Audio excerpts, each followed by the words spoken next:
ಈಗಾಗಲೇ ವಿಧಾನಸಭೆಯ ವಿರೋಧ ಪಕ್ಷದ ನಾಯಕರು ತಮಗೆ ವಿಶ್ವಾಸ ತುಂಬುವ ಮಾತನಾಡಿದ್ದಾರೆ. ನಿಮಗೆ ಇವತ್ತಿಂದ ಹೇಳ್ತಾ ಇದ್ದೀನಿ, ಯಾರು ಒಕ್ಕೂಡು ನೋಟಿಸಿಗೆ ಕವಳೆ ಕಾಸಿನ ಕಿಮ್ಮತ್ ಕೊಡಬೇಕಾದ ಅವಶ್ಯಕತೆ ಇಲ್ಲ. ನೀವು ಯಾರು ವಿರೇಶ ಬೆಂಗಳೂರಿಗೆ ಹೋಗ್ಬೇಕಾದ ಅವಶ್ಯಕತೆ ಇಲ್ಲ. ನಿಮಗೆ ತೊಂದರೆ ಆಗದಂಗೆ ನೋಡ್ಕೊಳ್ಳೋ ಜವಾಬ್ದಾರಿ ನಮ್ದು. ಈ ಅನ್ಯಾಯ ಕಾನೂನು ರದ್ದು ಮಾಡೇ ಮಾಡ್ತೀವಿ. ಯಾಕೆಂದ್ರೆ ಸಂವಿಧಾನ ಬಾಹಿರವಾಗಿರ್ತಕ್ಕಂಥ ಈ ಅನ್ಯಾಯದ ಕಾಯ್ದೆ, ಖಂಡನ ಆಸ್ತಿ ಎಲ್ಲ ನಂದು ಅಂತ ಹೇಳೋ ಕಾಯ್ದೆಗೆ ಅವಕಾಶ ಕೊಡ್ಬೇಕಾ? ಖಂಡನ ಆಸ್ತಿ ಎಲ್ಲ ನಂದು ಅನ್ನಕ್ಕಾಗತ್ತಾ? ಈಗ ನೀವು 50 ವರ್ಷದಿಂದ ಮನೆ ಕಟ್ಟಿದೀರಿ, ಅದನ್ನ ಒಗ್ಬೋರ್ಡ್ ಅಂತಂದ್ರೆ ಬಿಡಕ್ಕಾಗತ್ತಾ? ರಾಮನ ದೇವಸ್ಥಾನ ಬಿಡಕ್ಕಾಗತ್ತಾ? ಬಸವಣ್ಣನವರ ಮಠ ನಮ್ದು ಅಂತ ಬಿಡಕ್ಕಾಗತ್ತೇನ್ರಿ? ಬಿಟ್ರೆ ಬದುಕಿದ್ದು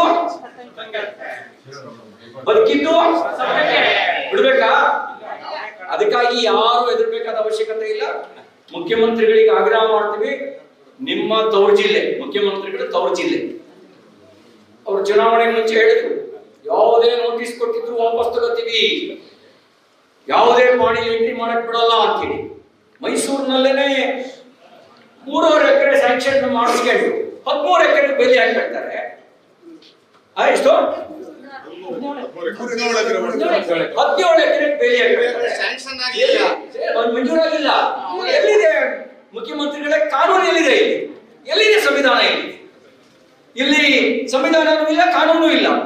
ಇಲ್ಲಿ 50-60 ವರ್ಷ ಇರೋ ಮನೆ ಕಟ್ಟಿರೋರ್ನ ಮನೆಗೆಲ್ಲ ನೋಟಿಸ್ ಕೊಡ್ತಾರೆ. ಅಲ್ಲಿ ಬರ್ದೇ ಇದ್ರೆ ಇದ್ದದು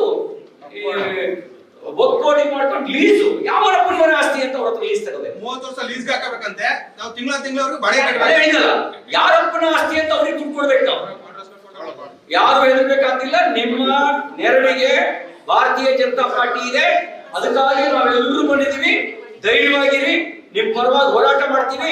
ನರೇಂದ್ರ ಮೋದಿ ಅವರು ನಿರ್ಣಯ ಮಾಡಿದ್ದಾರೆ, ಈ ಅನ್ಯಾಯದ ಕಾಯ್ದೆ ರದ್ದಾಗುವವರೆಗೂ ನಾವು ನಿಮ್ ಜೊತೆಗಿದ್ದು ಹೋರಾಟ ಮಾಡ್ತೀವಿ. ಒಳ್ಳೆಯದಾಗಲಿ. ನ್ಯೂಸ್ ಫಸ್ಟ್, ನಿರ್ಭೀತಿಯಿಂದ ನಿಮ್ಮ ಪರವಾಗಿ.